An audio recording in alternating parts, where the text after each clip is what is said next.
ada kena-mengena dengan jin. Sekiranya berlakunya kanser.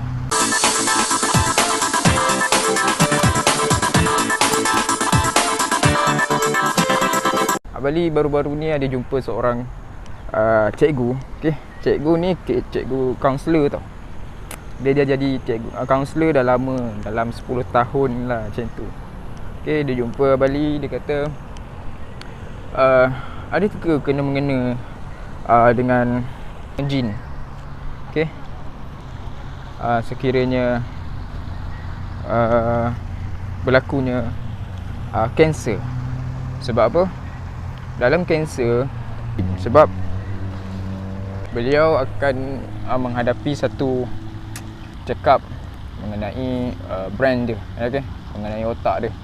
Otak dia ada kanser, disyaki ada kanser. So apa yang berlaku, apa yang kita faham melalui macam mana terhasilnya kanser ni semua, Dan sebenarnya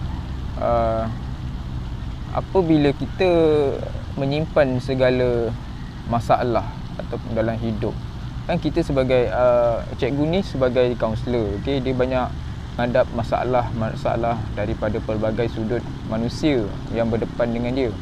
So masalah tu dia tak buang, masalah tu dia submission dekat dia punya minda. So dia tak buang. Efek dia memang takkan ada masa tu. Contohlah cikgu kaunselor tu kerja siang, so malam dia dah relax, dia dah boleh tidur dengan tenang. So esok pagi pun dia bangun macam biasa. Sebenarnya tanpa kita sedar, proses yang berlaku pada cikgu tu adalah kerana kita menyimpan masalah tanpa kita buang, tanpa kita keluarkan masalah tersebut daripada otak submit, otak yang kita boleh submit. Sebab kita kerja memang fokus. Selepas fokus, dia akan masuk kepada minda yang tanpa sedar. So masa proses tidur tu berlaku, apa dalam minda kita akan di-cyclekan balik, akan di-recyclekan balik sampai aura kita akan sama dengan apa yang masalah yang kita simpan dalam minda tu. Lama kelamaan sel badan kita akan berubah ikut apa yang kita fikirkan, apa yang dalam minda kita.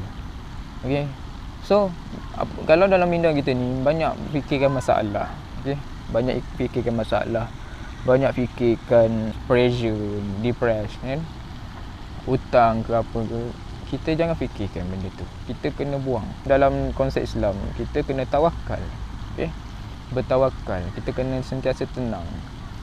Sebab kalau masalah tu datang, aura kita akan bermasalah dan sel badan kita akan bertukar menjadi sel-sel yang bahaya. Lebih bahaya daripada virus, lebih bahaya daripada bakteria.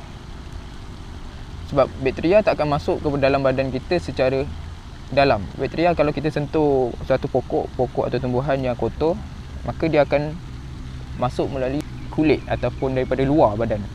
So kalau masalah yang kanser ni semua, bakteria tu terhasil melalui dalaman sendiri. Kita yang start menukarkan sel itu menjadi kanser ataupun sel kanser. So dekat situlah akan berlakunya penyakit-penyakit bara, penyakit-penyakit yang kita tak dapat detect dari mana datang dia. Itu yang menyebabkan sebenarnya punca kita ada penyakit tanpa kita sedar. Mulalah kita nak menyalahkan jin, mulalah kita nak menyalahkan orang santau, mulalah kita nak menyalahkan makanan yang kita makan. Jadinya kita sepatutnya kalau ada depression ke, kemurungan ke, stres ke, kemarahan yang melampau, langkah pertama ialah kita buang dengan mengaktifkan hormon badan, iaitu dengan berjoging ke. Kalau nampak pokok macam ni kan, kalau kita jalan-jalan nampak pokok macam ni, kita just sentuh je macam ni, tepuk je. Sentuh banyak kali, tepuk je. Kita tepuk, nampak je daun-daun macam ni kan, daun-daun macam ni. Sap je. Macam ni. Sap je. Apa-apa tumbuhan yang kita nampak masa kita jogging ke, kita sentuh je. Ataupun kalau kita nampak ada bunga, kita bau bunga tu. Usik je. kita usik bunga tu kat situ. Okey, itu membuatkan masalah itu semakin lama semakin menghilang. Sebab masalah yang dalam minda kita ni kita tak perasan yang mana satu. So just cari point untuk kita bahagiakan diri kita, sihatkan diri kita, kayakan diri kita. Di antara salah satunya yang selalu Abali amalkan adalah dengan berjoging. Di antara kita boleh mengaktifkan hormon-hormon kebahagiaan, hormon-hormon kesihatan kita yang terpendam di dalam diri kita. Stres ke, kemurungan ke, okey, marah-marah yang melampau ke, pergi jogging seawal pagi. Jangan tunggu matahari naik, awal-awal pagi pun boleh. Sebelum subuh pun boleh, lepas subuh pun boleh, tak jadi masalah. Langkah kedua adalah dengan kita bercakap dengan cara yang baik. Okey, cara komunikasi yang baik. Cakap perkara-perkara yang indah. Cakap perkara-perkara yang mendatangkan cinta. Cakap perkara-perkara yang mendatangkan kasih dan sayang. Jangan memburukkan orang, jangan memfitnah orang. Itu juga mendatangkan cell free yang datang kepada kita. Virus free datang kepada kita. Lama-lama kalau kita amalkan 20 tahun memang akan jadi kanser, sakit hati, penyakit barah, okey, barah otak lah. Kalau kita banyak berfikir, otak kita berfikir benda yang buruk, otak kita pun akan menghasilkan sel yang buruk. So kalau kita banyak penyakit hati, lama-lama hati kita akan menjadi sel badan kita akan bertukar dekat hati tersebut lah. Itu yang ada barah hati lah yang tidak kita undang datang.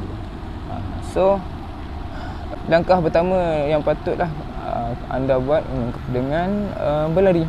Okey, belajar berlari.